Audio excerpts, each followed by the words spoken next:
The scent of marinara sauce and fresh basil should have been comforting, but tonight it made my stomach churn.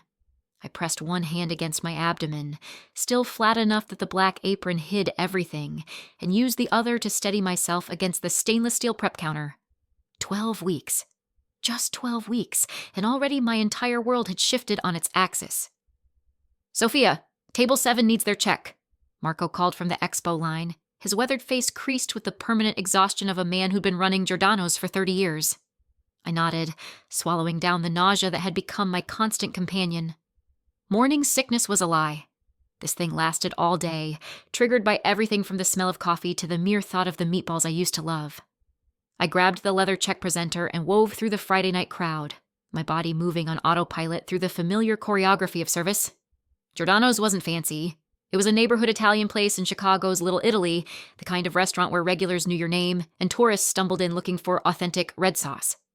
The dining room was small, maybe 20 tables packed too close together, with checkered tablecloths and candles and wine bottles covered in years of melted wax.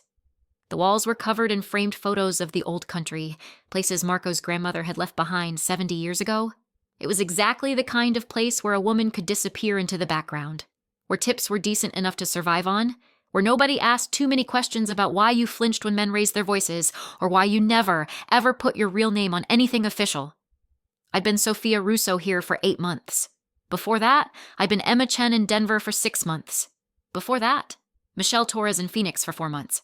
My real name, the one on my birth certificate, the one he knew, I hadn't used in almost 2 years. If you're enjoying this story so far, don't forget to hit the like button and subscribe. Drop a comment telling me where in the world you're watching from. I love hearing from you. Thanks, sweetheart. The man at table 7 handed me cash with a generous tip. Food was great, as always. I smiled, the practiced expression that never quite reached my eyes anymore. Thank you. Have a wonderful evening. As I turned back toward the kitchen, my gaze swept the dining room in that constant surveillance I couldn't turn off. Exit routes, potential threats, faces that lingered too long. It was exhausting, this hypervigilance, but it had kept me alive this long. That's when I saw them. 3 men had just been seated at table 12, tucked into the corner booth that offered a clear view of the entire restaurant. The host, Danny, was fussing over them with the kind of nervous attention he usually reserved for health inspectors. Marco had materialized from the kitchen, actually smiling, something I'd seen maybe twice, in 8 months, and was personally taking their drink orders. The man in the center commanded attention without effort. He wore a black suit that probably cost more than I made in 6 months, tailored so perfectly it seemed like a second skin. His dark hair was swept back from a face that looked carved from granite, sharp cheekbones, a jaw that could cut glass, and eyes so pale they seemed almost silver in the candlelight. Even sitting down, I could tell he was tall, broad-shouldered, with the kind of presence that made the air around him feel heavier. The 2 men flanking him were clearly security. They had that stillness about them, that coiled readiness I'd learned to recognize. One was watching the entrance. The other was scanning the dining room with systematic precision. Marco caught my eye and gestured urgently. I hurried over, my heart rate picking up for reasons I couldn't quite name. "Sophia!" Marco's voice was low, almost reverent. "Table 12. Very important guests. Mr. Dominic Castellano." He said the name like it should mean something. "Don't hover. Don't chat. Just be professional and fast. You understand?" I understood that Marco was scared. I understood that whoever Dominic Castellano was, he was the kind of man who made veteran restaurant managers nervous. "Got it," I said, grabbing menus even though they clearly didn't need them. As I approached table 12, my server instincts cataloged details automatically. The way Dominic Castellano held himself, absolutely still, but radiating controlled power. The expensive watch on his wrist. The slight bulge under the left side of his suit jacket. The ring on his right hand, gold with some kind of crest I couldn't quite see. His eyes tracked my approach, and when they met mine, I felt the impact like a physical thing. They were gray, I realized. Not silver like I'd thought from across the room, but a deep, stormy gray that seemed to see straight through all my careful defenses. "Good evening, gentlemen." My voice came out steady despite the flutter in my chest. "Can I start you with something to drink? Whiskey. Neat. Your best bottle."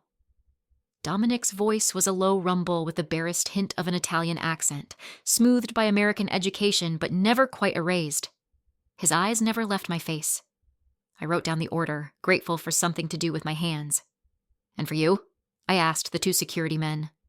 "Water," they said in unison, barely glancing at me. "I'll have those right out." I turned to leave. "Wait." Dominic's voice stopped me. It wasn't loud, but it carried command. "What's your name?"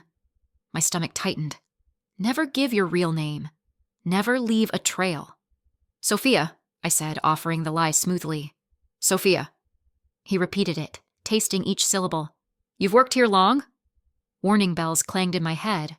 Why was he asking? What did he want? "A while," I said vaguely. "Is there anything else I can get for you right now?" A slight smile curved his lips, as if he appreciated my evasion. "Not at the moment." I escaped to the bar, my hands shaking as I poured his whiskey. Our top shelf was a decent bourbon, nothing like what a man in a $3,000 suit probably drank regularly, but it would have to do. "You okay?" Lisa, the bartender, asked as I waited for her to fill the water glasses. "You look pale." "I'm fine," I lied. "Just tired." The truth was, I couldn't shake the feeling that Dominic Castellano had seen something in me, something I'd worked so hard to hide. The way he'd studied my face, the questions about how long I'd worked here, it felt like the beginning of something I couldn't afford. I delivered their drinks and took their food order. Ossobuco for Dominic, pasta for his security detail. Throughout the process, I kept my eyes down, my voice professional, my body language closed off. But I could feel his attention on me like heat from an open flame. The dinner rush built steadily. Friday nights at Giordano's meant every table full, the kitchen barely keeping up, and servers moving in a constant ballet of plates and glasses and barely controlled chaos. I focused on the work, letting the familiar rhythm soothe my frayed nerves. Table 12 was quiet. Dominic and his men spoke in low voices I couldn't hear, occasionally interrupted by what looked like business discussions based on the papers they'd spread across part of the table. I refilled drinks, delivered courses, and tried to be as invisible as possible. It was working. I was going to get through this shift without incident. Just a few more hours, and then I could go home to my tiny studio apartment and collapse into exhausted sleep. And then the front door opened, and my entire world shattered. Marcus stood in the entrance, shaking rain from his coat. His sandy hair was longer than I remembered, touching his collar, and he'd grown a beard that made him look older, more distinguished. He wore the kind of casual, expensive clothes he'd always favored. Designer jeans, a leather jacket that probably cost $1,000, boots that gleamed even in the dim restaurant lighting. He looked good. Healthy, like the past 2 years of me running from him had been nothing more than a mild inconvenience. The tray in my hands, loaded with entrees for table 9, began to shake. I watched, helpless, as the plate started to slide. The crash seemed to happen in slow motion. Ceramic shattering against the tile floor, marinara sauce splashing across my shoes, the sudden silence as every head in the restaurant turned toward the sound, including Marcus. Our eyes met across the crowded dining room, and I watched his expression shift from surprise to recognition to something dark and possessive that made my blood turn to ice. "Lily." He said my real name loud enough to carry. "Lily Monroe." The name fell like a stone in still water, and I couldn't breathe, couldn't move, couldn't do anything but stand there frozen as my worst nightmare smiled at me across 20 feet of checkered tablecloths and shocked diners. "I've been looking everywhere for you, baby." Marcus started walking toward me, navigating around tables with easy confidence. "You had me so worried, running off like that without a word." My legs finally remembered how to move. I stepped backward, my shoes crunching on broken ceramic, and nearly lost my balance. Strong hands caught my elbow. Danny, the host, his young face creased with concern. "Sophia, you okay? Should I call Marco?" My voice came out as a whisper. "I need to go to the kitchen. That's my girlfriend." Marcus's voice was smooth, reasonable, the tone he used when he wanted witnesses to think he was the sane one. "We just had a little misunderstanding. Lily, honey, let's talk about this. I'm not angry. I just want to understand why you left." Lies. All lies wrapped in concern. I'd heard these words before, right before his fist connected with my ribs, right before he'd locked me in our apartment for 3 days, right before he'd thrown my phone into a wall and told me that if I ever tried to leave again, he'd make sure no one would ever find my body. "She doesn't look like she wants to talk to you." A new voice cut through the tension. Low, controlled, carrying absolute authority. Dominic Castellano had risen from his booth and was now standing between Marcus and me, his tall frame blocking Marcus's path completely. His 2 security men had moved as well, positioning themselves at angles that suddenly made Marcus look surrounded without being overtly threatening. "This is a private matter," Marcus said, his smile tightening. "Between me and my girlfriend." "She's not your girlfriend." Dominic's voice remained calm, almost pleasant, but something in it made the hair on my neck stand up. "And this is no longer a private matter. You're disrupting my dinner." Marcus's eyes narrowed, assessing.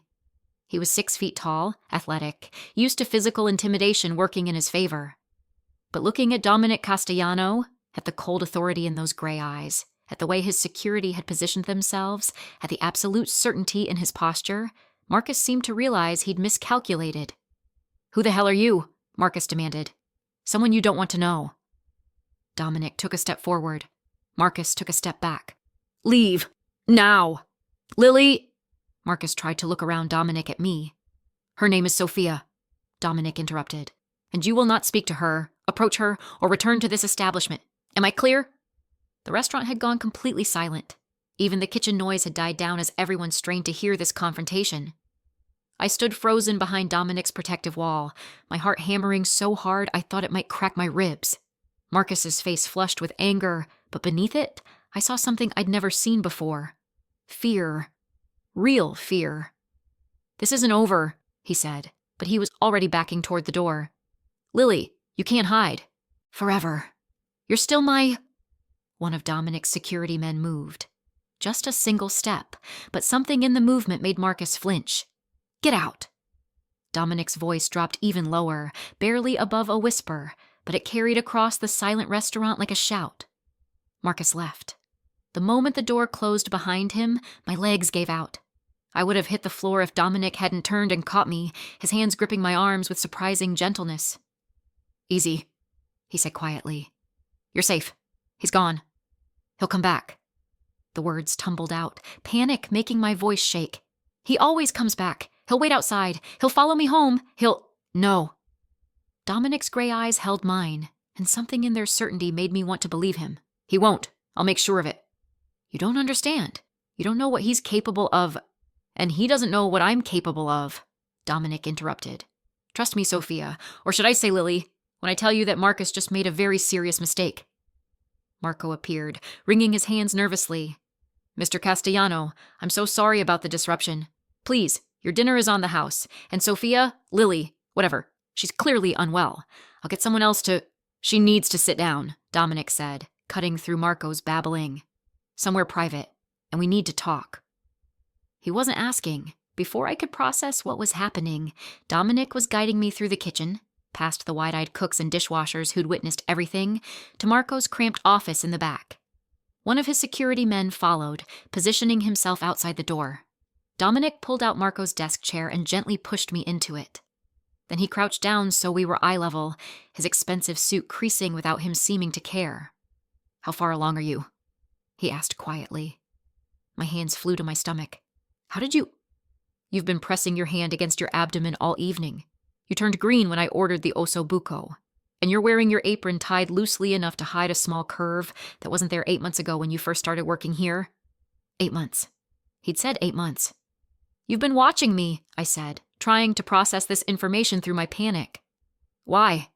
"Because 8 months ago, you saved my life, and I've been waiting for the right moment to repay the debt." I stared at him, completely lost. "I've never met you before tonight." "Not formally. But do you remember the night the kitchen almost caught fire?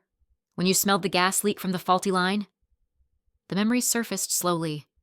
A Tuesday night, early in my time at Giordano's. I'd been taking out trash and had caught that distinctive sulfur smell of natural gas.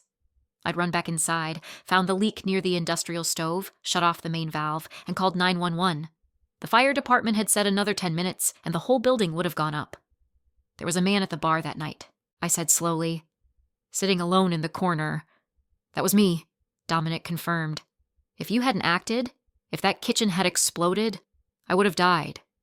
Along with everyone else in this restaurant." My mind was reeling. "So you've been—" "What? Watching me for 8 months?" "That's ensuring your safety," he interrupted. "Making certain you had what you needed. protecting you from threats you didn't even know existed. His expression softened slightly, and waiting for you to need help badly enough to accept it. I don't understand any of this. My voice cracked. Who are you? Why would you? My name is Dominic Castellano. I run certain operations in Chicago that require discretion and loyalty, and I pay my debts, Sophia. Always. The way he said it, the weight behind those words, made the truth finally click into place. Dominic Castellano. I'd heard the name whispered in the neighborhood, spoken with a mixture of fear and respect. He was Mafia, real, actual Mafia, and I'd just accepted protection from him in front of a restaurant full of witnesses. Oh God, I whispered. What have I done? You've accepted help when you needed it most, Dominic said firmly. Now tell me about Marcus. Tell me everything. The words didn't want to come. For 2 years, I'd been running from Marcus, building new identities, learning to lie so smoothly that sometimes I forgot what truth felt like. And now this stranger, this dangerous, powerful stranger who'd somehow been watching over me for 8 months, was asking me to unravel all of it. His full name is Marcus Whitmore, I heard myself say, my voice sounding distant, disconnected. We met 3 years ago in Boston. I was working as a paralegal at a corporate law firm. He was a client, hedge fund manager, came from old money, the kind of family that has buildings named after them. Dominic remained crouched in front of me, his gray eyes never leaving my face. He didn't interrupt, didn't rush me, just waited with that same still patience I'd noticed earlier. He was charming, attentive, the kind of man who remembered every little detail you mentioned. Your favorite flowers, the book you were reading, how you took your coffee. A bitter laugh escaped me. I thought it was romantic. I didn't realize he was cataloging information, building a profile, learning exactly which buttons to push. My hands twisted in my lap, fingers knotting together. The first 6 months were perfect. Too perfect, I see now. He swept me into his world. Expensive restaurants, weekend trips to the Hamptons, charity galas where I met senators and celebrities. He bought me designer clothes because my wardrobe wasn't appropriate for his circles. He insisted I quit my job because his girlfriend shouldn't have to work. Isolation, Dominic said quietly. It wasn't a question. I didn't see it happening. One by one, my friends stopped calling because I was always too busy with Marcus's schedule. My family got tired of canceled visits and unanswered calls. My career, the degree I'd worked so hard for, just evaporated. And suddenly, I was completely dependent on him. Financially, socially, emotionally, everything in my life ran through Marcus. The office felt too small, the air too thick. I could smell the marinara sauce still clinging to my shoes, mixed with the musty scent of old paperwork and Marco's cheap cologne. The control started subtle. He needed to know where I was at all times. Wanted me to text him throughout the day. Got upset if I didn't answer immediately. He said it was because he worried, because he loved me so much. I believed him. Dominic's jaw tightened almost imperceptibly. Then came the criticism. My hair was too long, then too short. My makeup too dramatic, then not polished enough. I was too friendly with waiters, too cold to his friends. Nothing I did was right, but he always framed it as helping me become the woman I was meant to be. I pressed my hand against my stomach, feeling for the tiny life growing there. The first time he hit me was on his birthday. I'd planned a surprise party with his closest friends.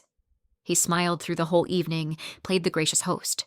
Then, after everyone left, I couldn't continue. Couldn't describe the feeling of his fist connecting with my ribs, the shock of realizing that the man I loved was capable of such violence. The way he'd cried afterward, held me while I bled, promised it would never happen again. It happened again, Dominic said softly. Again and again and again. The words came faster now, 2 years of silence breaking open. He was always sorry after, always had an explanation. I'd pushed him too far, stressed him out, embarrassed him in front of important people. If I could just be better, more careful, more understanding, he wouldn't lose his temper. Classic abuser pattern, Dominic murmured, and something dark flickered in his eyes. Making you responsible for his violence. I tried to leave once, about a year in, packed a bag while he was at work, made it as far as the train station. My voice dropped to barely a whisper. He found me within 2 hours. Dragged me back to the apartment, locked me in the bedroom for 3 days with no phone, no computer, barely any food. When he finally let me out, he told me that if I ever tried to leave again, he'd kill me. And he'd make it look like suicide so convincingly that even my family would believe I'd been mentally unstable. The office was completely silent except for the distant clatter of kitchen noise filtering through the walls. Somewhere in the dining room, life was continuing. Customers eating, servers moving, the normal rhythm of a Friday night. But in this small space, the truth hung heavy and suffocating. I started planning more carefully after that, I continued, hiding cash whenever I could, creating fake email accounts he didn't know about, building escape routes in my head. It took me another 8 months to finally make it happen. What changed? Dominic asked. I met his eyes. I got pregnant. His expression didn't change, but I saw something shift in those gray depths. Understanding, maybe, or recognition of what that meant. I found out 3 days before I ran. Marcus didn't know. I'd hidden the test, hidden everything. And I realized that if I stayed, if I brought a child into that situation, my voice broke. I couldn't do it. I couldn't let him hurt another person. Couldn't let a baby grow up watching their mother get beaten, learning that love looks like violence. So you ran, Dominic said. I waited until he left for a business trip to London. 3 days, he'd be gone. I took the cash I'd saved, almost $2,000, and everything I could carry in one backpack. Left my phone, my credit cards, anything he could track. Took a bus to New York, then another to Philadelphia, then another to Cleveland. Kept moving, kept changing my name, kept looking over my shoulder. I'd become good at disappearing, good at lying, good at building new identities from nothing and burning them down the moment I felt unsafe. Emma Chen had lasted 6 months before I'd seen someone who looked too much like Marcus's brother. Michelle Torres had made it 4 months before a man at the bar asked too many questions about my past. Sophia Russo has been here 8 months, I said. The longest I've stayed anywhere since I left. I thought maybe I'd finally gotten far enough away, that maybe Chicago was big enough to hide in. He's been looking for you the entire time, Dominic said. Hired private investigators, called in favors, used his family's connections. He's obsessed. How do you know that? Because when I realized 8 months ago that the woman who saved my life was running from something, I made it my business to know what, and who. Dominic stood, his movements fluid despite the cramped space. Marcus Whitmore is dangerous, but he's also arrogant. He's left a trail of evidence that could bury him. Bribes to police officers to ignore your missing person report, threats made to your former friends and family, even an assault charge from an ex-girlfriend that his family's lawyers made disappear. Hope flickered in my chest, painful and fragile. Could we use that?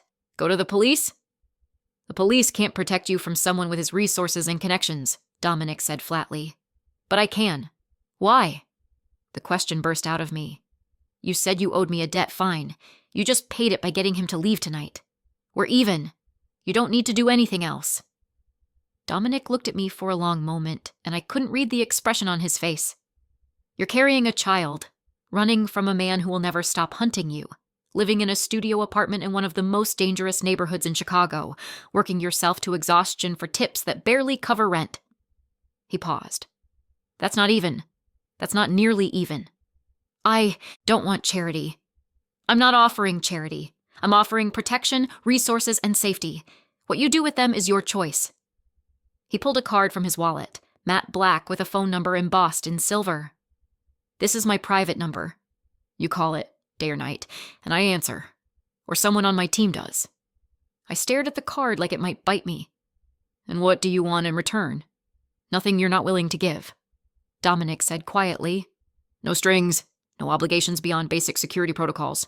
You go where you want, do what you want, live your life however you choose, but you do it safely, with the knowledge that Marcus Whitmore will never hurt you again. It sounded too good to be true. Men like Dominic Castellano didn't offer protection without expecting something back. Men with power always wanted something.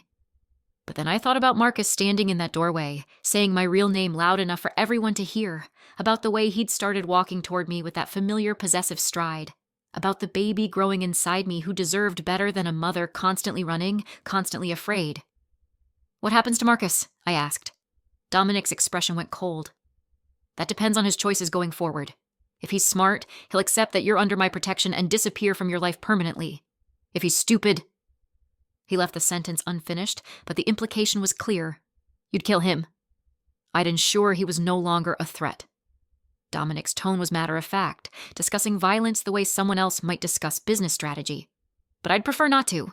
Bodies create complications, investigations, attention I don't need. There are other ways to make a man understand he's lost. I should have been horrified. Should have refused his help and run as far and fast as I could from this dangerous world I was being offered entry to. But exhaustion and fear and the constant weight of hypervigilance had worn me down to nothing, and the idea of someone else standing between me and Marcus felt like a lifeline I couldn't afford to ignore. "Okay," I whispered. "Okay, I'll accept your help. But I need to know, what does protection actually mean? What are you asking me to do?" "Tonight, you come with me. You don't return to your apartment.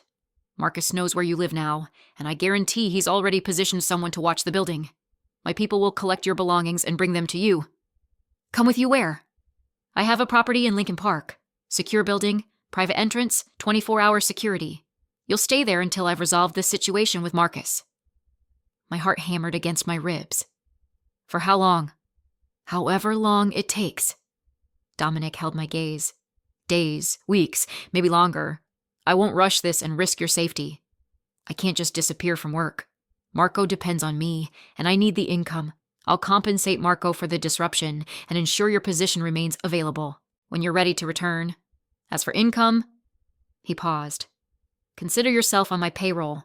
Security consultant if we need a title for tax purposes. You'll be paid weekly, deposited into whatever account you specify." "I don't have a bank account," I admitted. "Everything's been cash since I ran." "Then we'll set one up, under whatever name you prefer." The logistics were overwhelming. My entire life was about to change again, but this time I wasn't running blindly into the unknown. This time someone was offering to catch me if I fell. "What about the baby?" I asked quietly. "Does Marcus know?" "Not yet, but he will, eventually. Your pregnancy will become obvious in the next few months." "He can't ever know it's his," I said urgently. "If he finds out, he'll use it against me. Claim parental rights. Drag me through court battles I can't afford. He'll use the baby as leverage to control me forever." Dominic's jaw tightened. "Then we'll make sure that narrative never takes hold. By the time anyone questions paternity, you'll have been under my protection long enough that alternative explanations become plausible." The implication sent heat flooding through me despite the situation. "You're suggesting people think the baby is yours." "I'm suggesting we let people draw their own conclusions.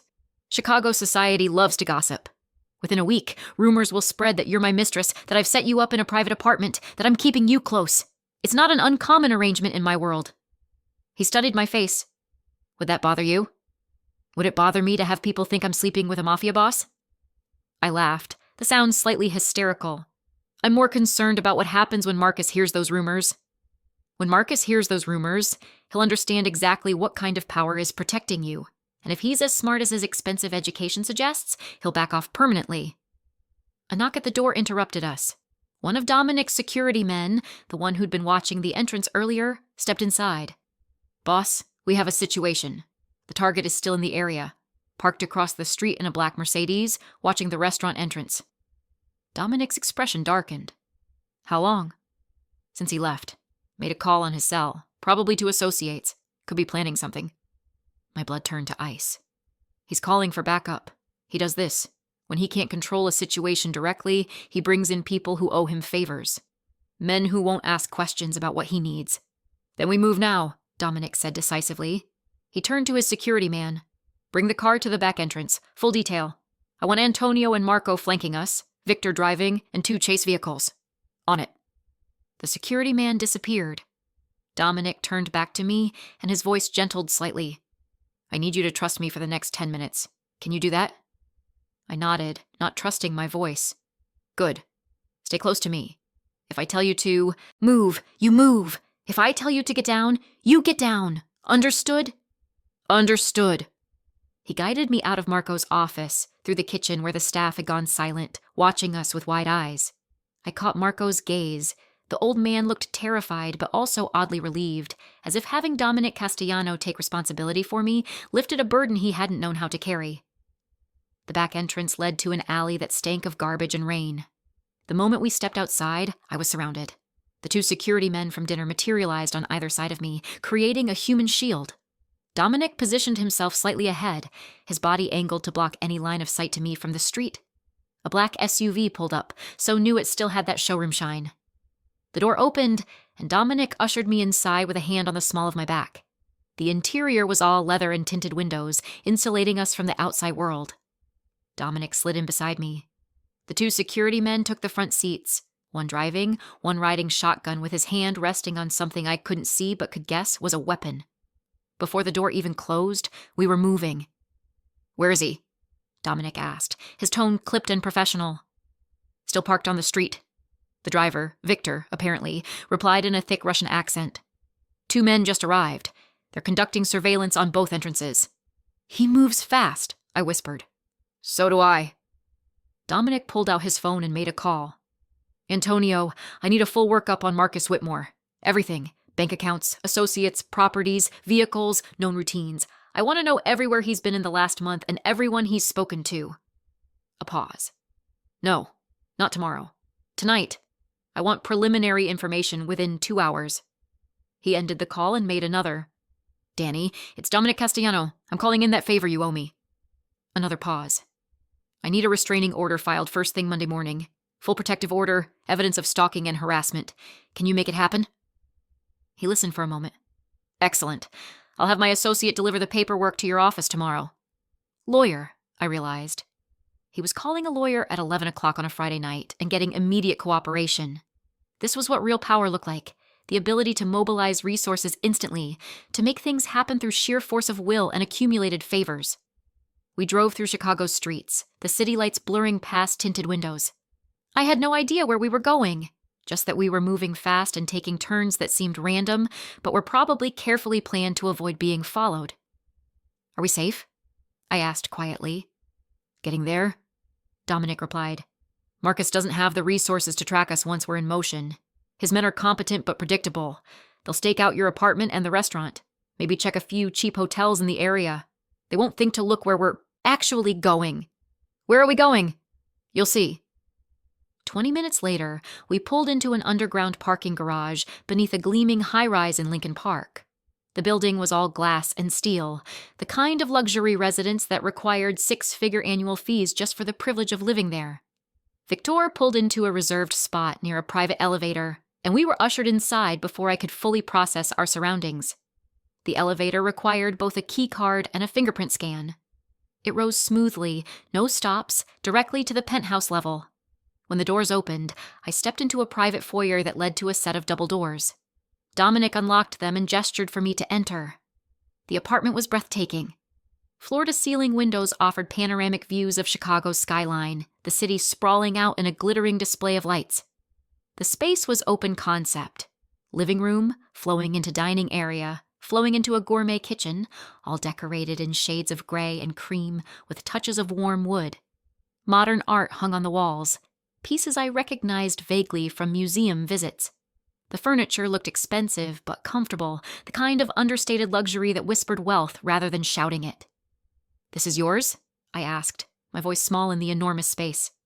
"One of several properties," Dominic said, closing and locking the door behind us. "But I use this one most frequently. 3 bedrooms, 4 bathrooms. The master suite is through there." He pointed to a hallway on the left. "Guest rooms on the right. Kitchen is fully stocked. There's a gym on the building's 6th floor, a pool on the roof. Security is excellent. No one gets past the lobby without authorization, and the penthouse elevator only operates with biometric access." I walked slowly through the space, trying to absorb the reality of my new temporary home. Everything was so clean, so perfect, so far removed from the cramped studio I'd been living in that it felt like stepping into a different dimension. "Where will you stay?" I asked. "Here," Dominic said, "unless that makes you uncomfortable, in which case I can make other arrangements." "You're staying here, in this apartment, with me?" "My security team rotates through the building, but yes, I'll be here most nights. In my own room," he added, perhaps reading the panic in my expression. "You'll have complete privacy, but I'm not leaving you unguarded, Sophia, not until Marcus is dealt with." The reality of the situation was finally sinking in. I wasn't just accepting protection, I was moving in with Dominic Castellano, living in his apartment, under his constant supervision, depending entirely on his resources and goodwill. It should have felt like a cage. Instead, for the first time in 2 years, I felt like I could breathe. "The guest room on the end has the best morning light," Dominic continued, his tone carefully neutral. "I thought you might prefer it. Victor will bring your belongings from your apartment within the hour, Everything we could pack quickly.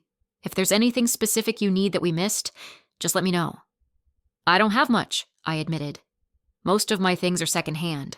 A few changes of clothes, some books, cooking supplies I've collected. Then we'll get you whatever else you need. Maternity clothes, prenatal vitamins, anything that makes you comfortable.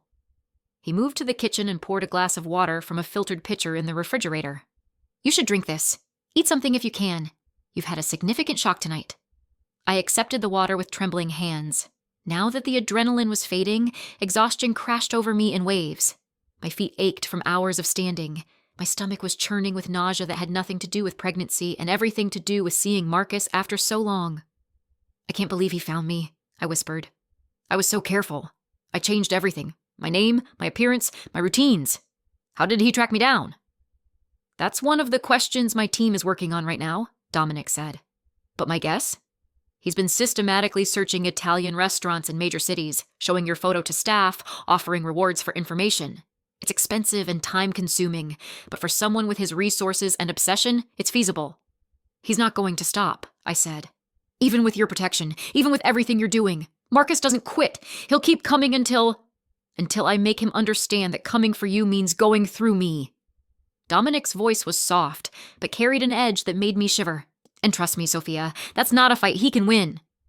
If you're hooked on this story, make sure to subscribe and turn on notifications so you never miss an upload. Your support means everything and helps me bring you more emotional stories like this one. A phone buzzed. Dominic's. He checked the screen and his expression hardened. Excuse me a moment. He stepped away, speaking in low, rapid Italian to whoever was on the other end. I sank onto one of the leather couches, the water glass clutched in my hands. Through the windows, Chicago glittered like a jewel box, beautiful and indifferent to the small human dramas playing out in its shadows. Somewhere out there, Marcus was probably still watching Giordano's, waiting for me to emerge, planning his next move. But I was here, 40 floors above the street, surrounded by security and the protection of a man powerful enough to make hedge fund managers back down with a single look. Dominic returned, slipping his phone into his pocket. My team has located Marcus's vehicle. He left the restaurant 20 minutes ago, drove to your apartment building. His men are currently watching your unit, waiting for you to come home. They'll realize I'm not coming. Eventually. But by then, we'll have already moved your belongings and eliminated any trail leading here. He sat in the chair across from me, maintaining respectful distance. I know this is overwhelming. Everything has changed very quickly tonight. But I need you to understand something, Sophia. I looked up, meeting his intense gray eyes. You're not alone anymore, he said quietly. For 2 years, you've been fighting this battle by yourself, running, hiding, constantly afraid. That ends now. From this moment forward, Marcus Whitmore is my problem, not yours. Your only job is to rest, recover, and prepare for your baby. Everything else, I'll handle. Tears burned behind my eyes. I hadn't cried since I'd run, had trained myself not to, because crying meant weakness, and weakness meant danger. But sitting in this beautiful apartment with this dangerous man promising me safety I'd stopped believing existed, the walls I'd built around my emotions began to crack. Why? I whispered. Why are you doing all this for me? Dominic was quiet for a long moment. When he spoke, his voice carried a weight I couldn't quite interpret. 8 months ago, you saved my life without knowing who I was or what I could do for you. You just saw someone in danger and acted. No hesitation, no calculation, just pure instinct to help. He leaned forward slightly. That kind of goodness is rare in my world, Sophia. It deserves to be protected. I'm not that good, I protested. I've lied to everyone I've met for 2 years, built fake identities, stolen from my own family to fund my escape. You survived, Dominic interrupted firmly. You did what you needed to do to stay alive and protect your child. That's not weakness or moral failure. That's strength. The tears finally spilled over, running hot down my cheeks. I tried to wipe them away quickly, embarrassed by the display of emotion, but they kept coming. 2 years of fear and exhaustion, and constant vigilance finally finding release. Dominic rose and disappeared into the kitchen, returning with a box of tissues. He set them on the coffee table within my reach, but didn't try to comfort me physically, didn't touch me or crowd me or demand I stop crying. He just sat there, solid and present, letting me fall apart without judgment. When I finally managed to stop, my eyes were swollen and my throat was raw, but something in my chest felt lighter than it had in months. "Sorry," I managed. "Don't apologize for having emotions," Dominic said. "You're allowed to feel everything you're feeling. Fear, anger, grief, relief. All of it is valid." A phone chimed. Mine this time, the cheap prepaid cell I'd bought last month. I dug it out of my apron pocket with shaking hands and checked the screen. The message was from an unknown number. "Found you, Lily. You can't hide in his shadow forever. We'll talk soon. I promise. Marcus." He'd gotten my new number somehow. Was sending threats already, making sure I knew he was still out there, still hunting. Dominic saw my expression and held out his hand. "May I?" I handed him the phone. He read the message, his jaw tightening, then made a call. "I need a new phone set up for Sophia. Encrypted, untraceable. Deliver it here within the hour along with her belongings." He ended the call and powered down my old phone completely. "He probably paid someone at the phone store to track your purchase. It's a common tactic. How does he keep finding ways around everything?" My voice rose with frustration. No matter what I do, he's always one step ahead. "He was one step ahead," Dominic corrected. "Past tense, because now he's dealing with me, and I don't play by the same rules he's used to." He leaned forward, his expression intense. "Marcus is accustomed to intimidating civilians, people who are afraid of lawyers and police and social consequences, but those things don't concern me. I operate in a different world, Sophia, one where power is measured by action rather than threats, and in that world, Marcus Whitmore is a minor annoyance, not a real threat." I wanted to believe him, wanted to trust that this nightmare might finally be ending, but hope felt dangerous, like something that could shatter and cut me if I held it too tightly. "What happens tomorrow?" I asked. "Do I just stay here? Hide in this apartment?" "Tomorrow you rest, eat, sleep. Let your body recover from months of stress and insufficient nutrition." Dominic's tone was gentle but firm. "Next week, we'll get you proper prenatal care. I have a doctor on retainer who makes house calls, completely confidential. We'll work on securing your legal identity, getting you documentation that will hold up to scrutiny, and we'll begin the process of legally separating you from Marcus permanently. He'll fight it. He'll claim I'm mentally unstable, that I abandoned him without cause. Let him claim whatever he wants," Dominic said. "I have investigators gathering evidence as we speak. By the time we're done, Marcus's pattern of abuse will be so thoroughly documented that no judge will believe his victim narrative." He paused. "And if legal methods prove insufficient, there are always alternative approaches." The implication hung in the air between us. Dominic was offering me more than protection. He was offering me permanent freedom, whatever that required. It should have horrified me. Instead, I felt a dark satisfaction curling in my chest. Let Marcus face consequences for once. Let him feel afraid. Let him understand what it was like to be hunted. "I should probably try to sleep," I said finally. "It's been a long night. Your room is ready whenever you need it. There are towels in the bathroom, toiletries, comfortable clothes in the dresser. My assistant guessed at your size. If anything doesn't fit, we'll adjust tomorrow." Dominic stood, buttoning his suit jacket. "I'll be working from my office for the next few hours if you need anything. Don't hesitate to interrupt." I rose as well, my legs unsteady beneath me. "Dominic, thank you for everything." He studied my face for a moment, and something almost warm flickered in those cold gray eyes. "You saved my life, Sophia. I'm simply making sure you get to keep yours." The guest room was beautiful, all soft grays and whites with blackout curtains that promised uninterrupted sleep. The bed was enormous, covered in what felt like clouds when I touched the duvet. A private bathroom connected through a door on the left, stocked with expensive toiletries that smelled like lavender and vanilla. I showered, washing off the remnants of marinara sauce and the restaurant's greasy smell. The hot water felt like a luxury after months of tepid showers in my studio's dysfunctional bathroom. By the time I emerged, wrapped in a plush robe I'd found hanging on the back of the door, Victor had delivered my meager belongings. Everything I owned fit into 2 bags. My second-hand clothes, the few books I'd managed to collect, my grandmother's rosary that I'd hidden in my bra the day I ran, the prenatal vitamins I'd been buying at discount pharmacies, rationing carefully because I could barely afford them, my journal, where I'd been documenting everything about the pregnancy, every symptom, every milestone, every hope and fear for the child I already loved desperately. I put the vitamins in the bathroom, hung my clothes in the massive closet where they looked ridiculous and insufficient. Then I climbed into the enormous bed and expected to lie awake for hours, too wired from adrenaline and fear to sleep. Instead, I was unconscious within minutes, falling into the first truly deep sleep I'd had in 2 years. I woke to sunlight streaming through a crack in the blackout curtains and the smell of coffee brewing. For a disoriented moment, I couldn't remember where I was. The bed was too soft, the sheets too smooth, the silence too complete. Then memory crashed back. Marcus at the restaurant, Dominic's intervention, this penthouse fortress where I was now living. My phone, the new encrypted one that had appeared on the nightstand while I slept, showed 10:47 a.m. I'd slept for almost 12 hours straight, my exhausted body finally surrendering to the safety it had been denied for so long. I found clothes in the dresser exactly as Dominic had promised. Soft leggings, loose cotton shirts, a cardigan that felt like cashmere. Everything fit perfectly, chosen by someone who'd paid attention to my size and preferences. I dressed quickly and ventured out into the main living space. Dominic sat at the dining table, laptop open, papers spread around him. He'd changed from last night's suit into dark slacks and a charcoal sweater that made his gray eyes even more striking. When he heard me approach, he looked up and something in his expression softened. "Good morning. How did you sleep?"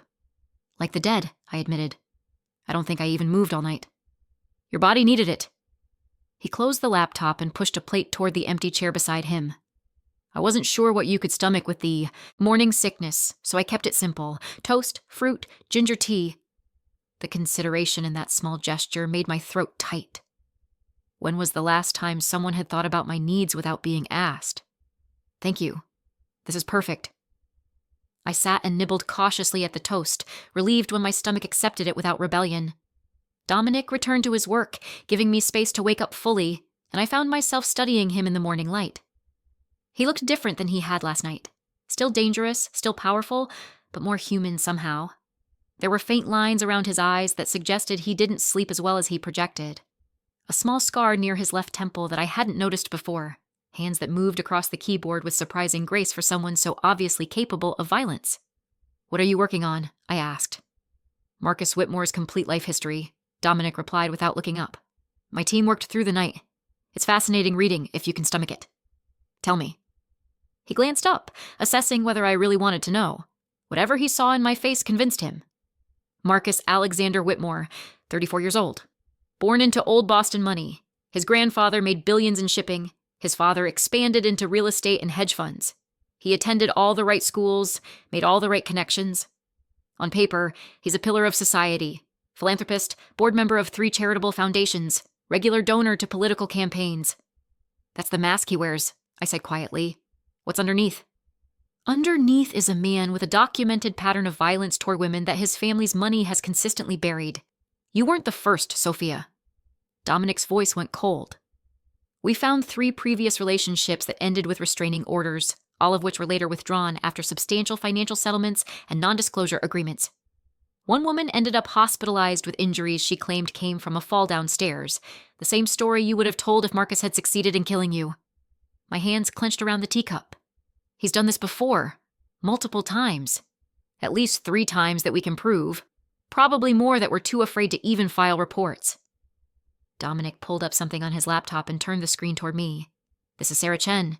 She dated Marcus 6 years ago, before you. Look at the timeline." I studied the document, police reports, hospital records, a pattern of escalating control and violence that mirrored my own experience with eerie precision. It's exactly the same. The isolation, the criticism, the first hit followed by tears and apologies. "He has a playbook," Dominic said grimly. "A systematic approach to breaking women down. And his family has been enabling it for years, using their money and influence to make the consequences disappear." Rage bubbled up in my chest, hot and acidic. How many women has he destroyed? How many lives has he ruined while his family paid people to look the other way? "That ends now," Dominic said with absolute certainty. "I've already made contact with 2 of his previous victims through intermediaries. They're willing to provide testimony if we can guarantee their safety and legal protection. Combined with your story and the evidence we're gathering, we can build a case that even the Whitmore family lawyers can't bury." "Marcus will fight back. His family will fight back. Let them try." Dominic's smile was cold and sharp. "The Whitmores have money and social connections. I have something more valuable, the ability to operate outside the systems they rely on to maintain power. They can't threaten me with lawsuits or bad publicity or social ostracism. I don't exist in their world. A knock at the door interrupted us. Dominic checked his phone, probably security camera feed, and nodded. That's Dr. Reeves. I asked her to stop by this morning if you're feeling up to it. Doctor? For prenatal care. I told you, I have someone on retainer. She's completely confidential, highly skilled, and accustomed to working with patients who need discretion. Dr. Reeves turned out to be a woman in her 50s, with kind eyes and capable hands. She set up a portable ultrasound machine in one of the guest rooms and spent the next hour conducting the most thorough prenatal exam I'd ever received. She asked gentle questions about my medical history, my symptoms, the circumstances of my pregnancy, and never once made me feel judged for any of it. Everything looks good, she said finally, cleaning the ultrasound gel from my barely there bump. You're measuring right on track for 12 weeks. Heart rate is strong and steady. I'm going to prescribe better prenatal vitamins than the drugstore variety you've been taking, and I want you to start eating more protein. Your iron levels are a bit low, which is common, but we should address it. I've been working on my feet a lot, I admitted. Long shifts, not always time to eat properly. Well, that's going to change, Dr. Reeves said firmly. Your job now is growing a healthy baby. That means rest, nutrition, and reducing stress as much as possible.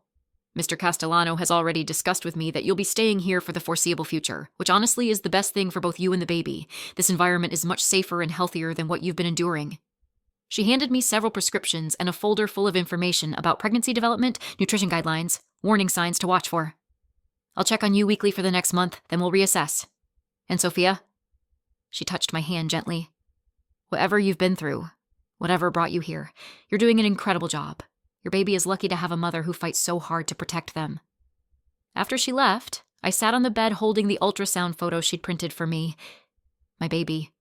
A tiny blob on grainy paper, but already so real, so loved, so worth everything I'd survived. Dominic appeared in the doorway, and I quickly wiped at my eyes. Sorry, I'm emotional about everything lately. Don't apologize. He moved into the room but stopped several feet away, respecting my space. Dr. Reeves said everything looks good. Perfect, apparently. Strong heartbeat, right on schedule. I held up the ultrasound photo. Want to see? He crossed the room and took the photo with surprising reverence, studying it with an intensity that made my chest ache. Incredible, he murmured. That something so small can already be so completely human. Have you ever... I trailed off, realizing I was about to ask something deeply personal. Had children? No. Dominic handed back the photo carefully. My lifestyle doesn't exactly lend itself to family life. Too dangerous, too unpredictable. I've always thought it would be unfair to bring a child into this world. But you're helping me bring one into it. That's different. You didn't choose my world. You're here because you needed protection, and your child deserves the chance to be born safe and loved, regardless of the circumstances. He paused. Besides, you won't be in this life forever. Once Marcus is dealt with, once you're secure and stable, you can build whatever future you want. This is temporary shelter, not a permanent cage. The words should have been reassuring. Instead, they created an unexpected hollow feeling in my chest. The idea of leaving this apartment, leaving Dominic's protection, felt more frightening than I wanted to examine. What happens today? I asked, changing the subject. Do you need to work? Should I just stay out of your way? You're not in my way, Dominic said. But yes, I have some business to attend to this afternoon. Antonio will be here. He's head of my security detail. If you need anything or feel unsafe for any reason, he's your first call. There's food in the kitchen, books in the library, entertainment systems in the media room. Make yourself comfortable. This is your home now, at least temporarily. He left an hour later, and I was alone in the enormous penthouse with only Antonio's quiet presence in the building as company. I wandered through the space, exploring rooms I hadn't seen the night before. The library was floor-to-ceiling bookshelves, filled with everything from classic literature to modern thrillers to books in Italian I couldn't read.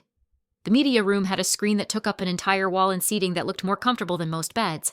There was even a small gym with equipment that probably cost more than my entire year of rent, but it was the kitchen that drew me back repeatedly. Professional-grade appliances, every tool and gadget a serious cook could want, a pantry stocked with ingredients I hadn't been able to afford in years. My fingers itched to create something, to lose myself in the familiar alchemy of cooking. I started small. Chicken soup from scratch, the kind my grandmother used to make when I was sick. The repetitive motion of chopping vegetables, the simmering broth, the careful balancing of seasonings, it all felt meditative, grounding. For a few hours, I wasn't Lily Monroe the abuse victim or Sophia Russo the runaway. I was just someone making soup, and that simplicity was profound. Antonio appeared in the kitchen doorway around 3 p.m., drawn by the smell. "That smells incredible," he said in slightly accented English. Russian, I thought, like Victor. "There's plenty if you're hungry," I offered. "I made way too much." He accepted a bowl with visible pleasure and declared it the best soup he'd had since his grandmother died. We sat at the kitchen counter together, and slowly he began to talk. About growing up in Moscow, coming to America as a teenager, working his way up in Dominic's organization. About the strange family they'd built, men from different backgrounds united by loyalty and the need to belong somewhere. "Boss is good man," Antonio said carefully. "Hard, yes. Dangerous, yes. But fair. Protective of people he considers his. You are his now, which means you are family. We protect family." "I'm not really his," I protested. "This is just temporary. A debt being repaid." Antonio gave me a look that suggested I was being deliberately naive. "Boss does not bring women to private apartment, does not reorganize entire schedule to ensure someone's safety, does not call in favors from every connection he has. This is not just debt, Miss Sophia. This is something else." Before I could process that statement, Dominic returned. He looked tired, his expression harder than it had been this morning, and I recognized the signs of someone who'd spent hours doing things they didn't enjoy but knew were necessary. "Everything okay?" I asked. "Progress," he said shortly. Then his expression softened as he noticed the soup simmering on the stove. "You cooked." "I needed something to do with my hands. There's plenty if you're hungry." He accepted a bowl and sat at the counter, and I watched tension gradually drain from his shoulders as he ate. We sat in comfortable silence, and I realized this was the most domestic thing I'd done in years. Cooking for someone, sharing a meal, existing in the same space without fear or calculation. "I spoke with Marcus's family today," Dominic said finally. "The Whitmores are concerned about the allegations being compiled against their son." My stomach clenched. "What did they say?" "They offered money. A substantial amount, actually. For you to disappear, sign non-disclosure agreements, never speak about Marcus publicly." His jaw tightened. "I declined on your behalf." "How much?"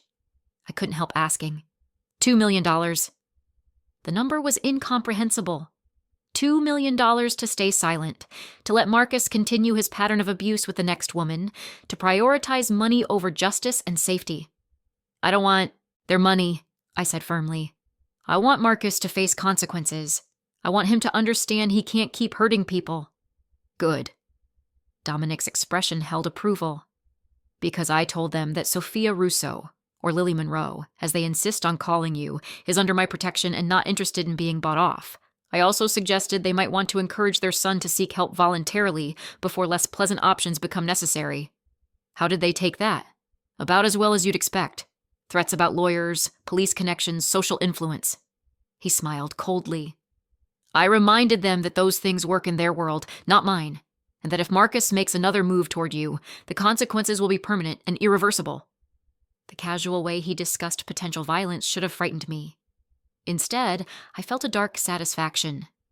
Someone was finally standing up to the Whitmores, finally making them understand that money couldn't buy immunity from every consequence. The days that followed developed a rhythm. Dominic worked from the apartment most mornings, taking calls in Italian and Russian, reviewing documents that I carefully didn't look at too closely. I cooked elaborate meals that helped me process everything, that gave me a sense of purpose and control. We ate together, talking about everything except the situation with Marcus. Books we'd read, places we'd traveled, childhoods that had shaped us in different but equally complicated ways. I learned that Dominic had lost his mother to cancer when he was 16, that his father had been a hard man who'd built an empire through force of will and strategic violence, that Dominic had inherited that empire at 25 when his father was killed by a rival organization and had spent the next decade consolidating power and modernizing operations, that he read poetry in Italian when he couldn't sleep and had a weakness for old movies with happy endings he'd never admit to publicly. He learned about my childhood in Ohio, my grandmother who'd raised me after my parents died in a car accident when I was 8. My dreams of becoming a chef before financial reality had pushed me into corporate work. My love of thunderstorms and terrible reality TV, and the way I talked to my baby when I thought no one could hear, narrating the world and making promises about the future. We didn't touch. Dominic maintained careful physical distance, respecting boundaries I'd needed to establish. But the emotional intimacy growing between us felt more dangerous than any physical connection. I was beginning to depend on his presence, to feel unsettled when he left the apartment, to look forward to evenings spent talking over meals I'd prepared. It felt like falling, and I didn't know how to stop. 2 weeks after I'd moved into the penthouse, Antonio appeared during breakfast with an urgent expression. "Boss, we have a situation. The target made contact." Dominic's expression went cold. "Show me." Antonio pulled up security footage on a tablet. The video showed Marcus approaching the building's entrance, speaking to the doorman, gesturing emphatically. The doorman, clearly one of Dominic's people, remained impassive, eventually sending Marcus away. "This was 20 minutes ago," Antonio explained. "He's been parked across the street since then, watching the building." My heart hammered against my ribs. "He found me. I don't know how, but he found me." "Or he's taking a calculated risk," Dominic said. "Staking out my known properties, hoping to get lucky." He studied the footage with cold assessment. "Either way, this ends today. What are you going to do?" "Have a conversation." Dominic stood, buttoning his suit jacket. "Antonio, I want a full security detail. Victor driving, Marco and Alexei flanking. If this goes badly, I want overwhelming force ready to respond." "I'm coming with you," I said before I could think better of it. "Absolutely not. You stay here where it's safe. He came here looking for me. I should be there when you have this conversation." I met Dominic's gaze steadily. I need to see his face when he realizes he's lost. I need that closure. Dominic looked like he wanted to argue, but something in my expression must have convinced him. "You stay in the vehicle, behind bulletproof glass with armed security. The moment I signal, you leave. No arguments." "No arguments," I agreed. 20 minutes later, I was sitting in the back of Dominic's SUV, watching through tinted windows as he approached Marcus's Mercedes, with Antonio and 2 other security men flanking him. They moved with coordinated precision, boxing in Marcus's vehicle before he could attempt to flee. I watched Dominic tap on the driver's window, watched Marcus's face go pale as he recognized who was standing there, watched him reluctantly lower the window, his expression cycling rapidly through fear, anger, and desperate bravado. I couldn't hear the conversation, but I could read body language. Marcus was trying to bluster, to assert dominance, to claim legal rights and family influence. Dominic just stood there, utterly still, letting Marcus exhaust himself. Then he leaned down, said something that made Marcus flinch, and handed him what looked like a folder. Marcus opened it, and I watched the color drain completely from his face. Whatever was in that folder had shaken him to his core. Dominic spoke again, his posture radiating controlled threat. Marcus nodded frantically, his earlier bravado completely evaporated. He was terrified, I realized. Genuinely, deeply terrified in a way I'd never seen before. Dominic straightened, said something final, and walked back to our vehicle with that same unhurried grace. He slid into the seat beside me, and I saw satisfaction in his cold gray eyes. "What did you show him?" I asked. "Evidence. Photographs of his previous victims. Medical records. Police reports his family thought they'd buried. Testimony from women willing to go public." Dominic's voice was matter-of-fact. "And information about his family's financial irregularities that would interest several federal agencies if it were to become public. You're blackmailing the Whitmores. I'm providing them motivation to control their son. There's a difference." He pulled out his phone and showed me a document. "This is a signed agreement Marcus just provided. He will not contact you, approach you, or make any attempt to locate you. He will enter residential treatment for his violence issues. He will agree to DNA testing that will prove he has no legal claim to your child. And he will publicly apologize to his previous victims and provide financial compensation without requiring non-disclosure agreements." I stared at the document, barely able to process what I was reading. He agreed to all of this? When the alternative was explained clearly enough, yes. He's not stupid, Sophia. He's a bully who's only ever faced victims who couldn't fight back. Facing someone with actual power changed his calculation completely.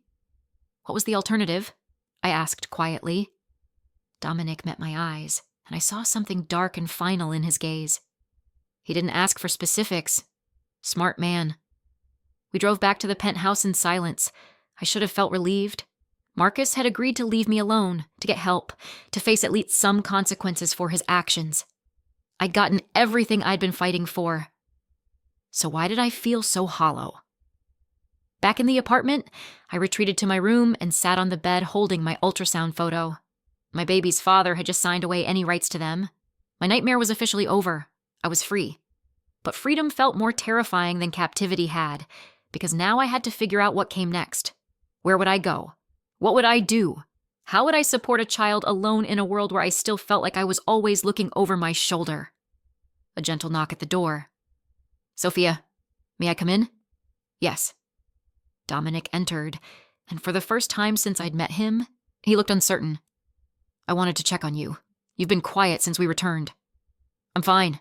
I should be celebrating, right? Marcus is gone. The threat is over. I'm safe. I laughed, the sound bitter.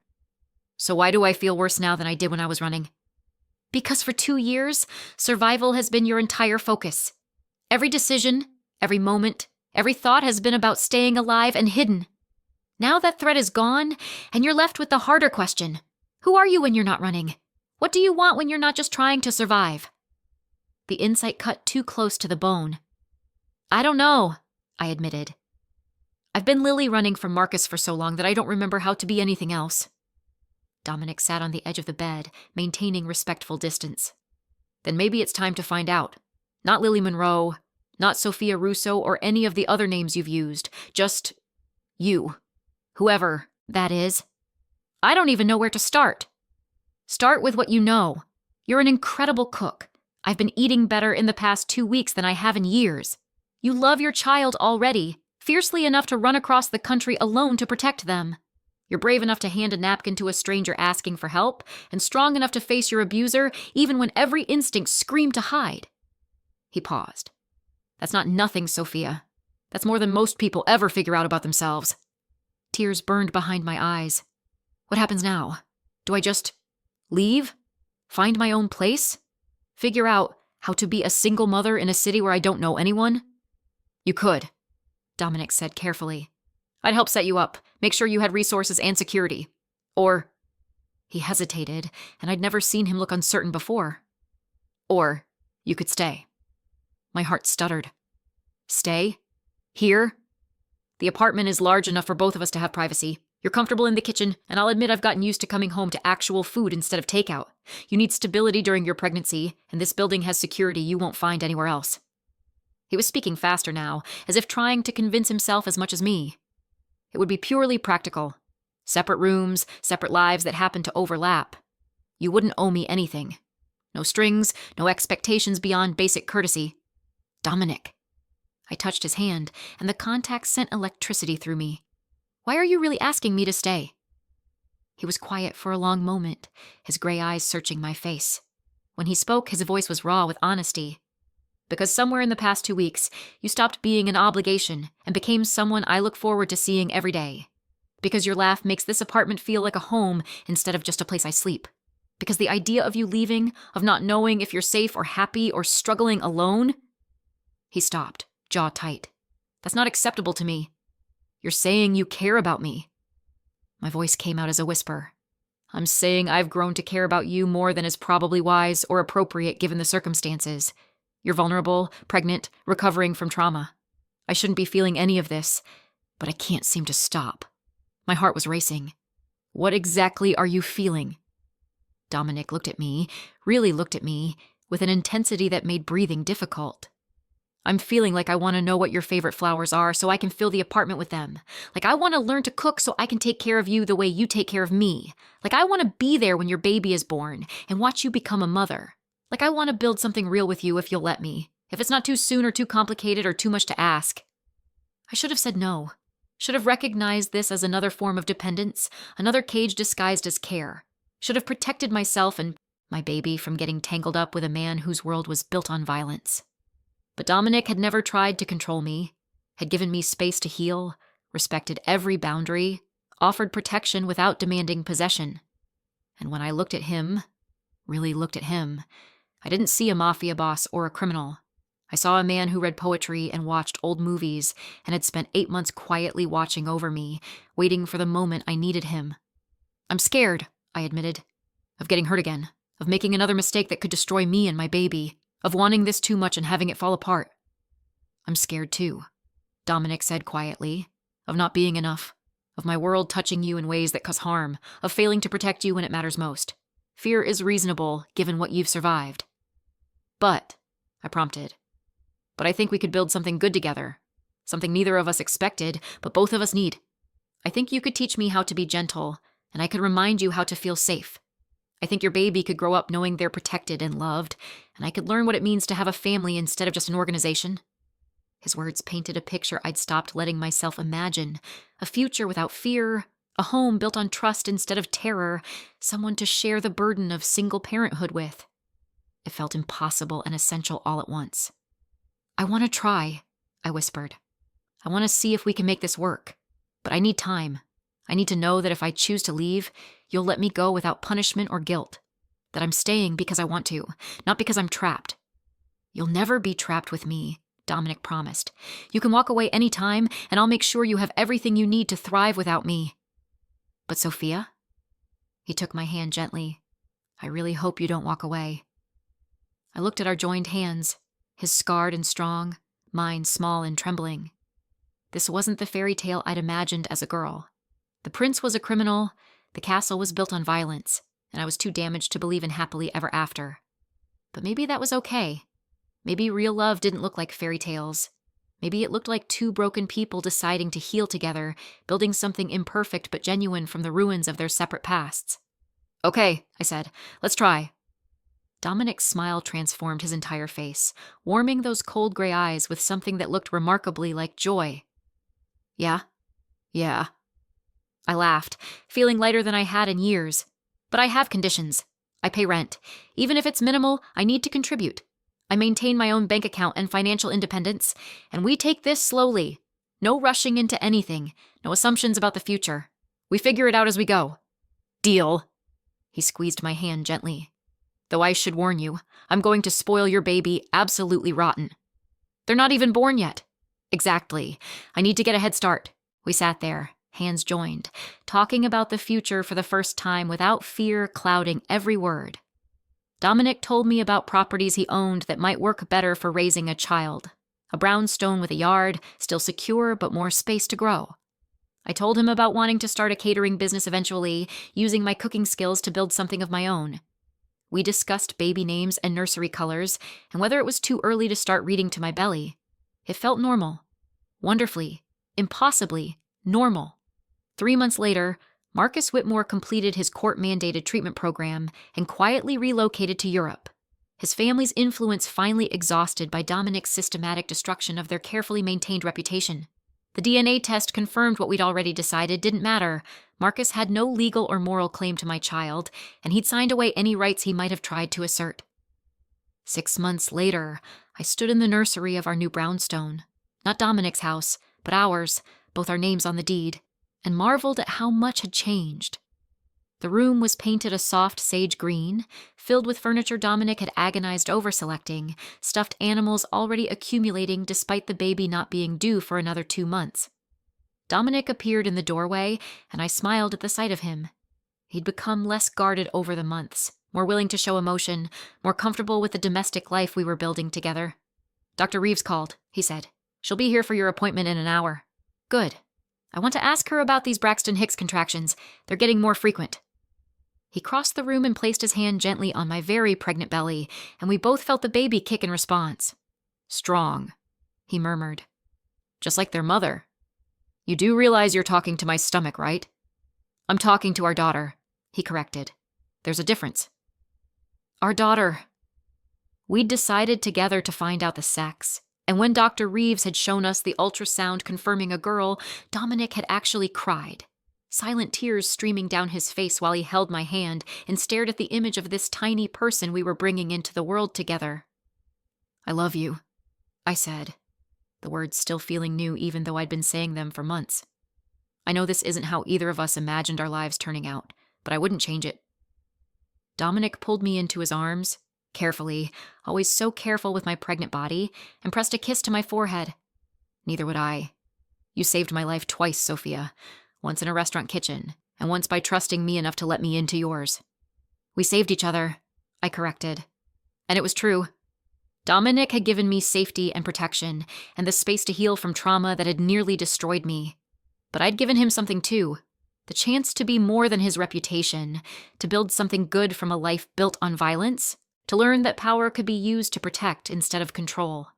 Our daughter would be born into complicated circumstances. Her father was a criminal, her mother a survivor, and the world we inhabited existed in shadows most people never saw. But she would also be born into love, fierce, protective, unconditional love from two people who'd found each other in the darkest moments and decided to build toward light. 2 months later, on a Wednesday morning when snow was falling softly over Chicago, Elena Rose Castellano entered the world. She had her father's gray eyes and her mother's stubborn chin, and she was absolutely perfect. Dominic held her for the first time with hands that had done terrible things but were infinitely gentle with this tiny life, and I watched him fall completely in love. "Hello, little one," he whispered. "I'm your papa, and I'm going to spend every day making sure you know you're safe and loved and precious." Elena yawned, utterly unimpressed by his promises. I laughed, exhausted and elated and more complete than I'd ever felt. This wasn't the life I'd planned, but it was the life I'd fought for, survived for, and finally learned to trust was real. And it was enough. More than enough. It was everything.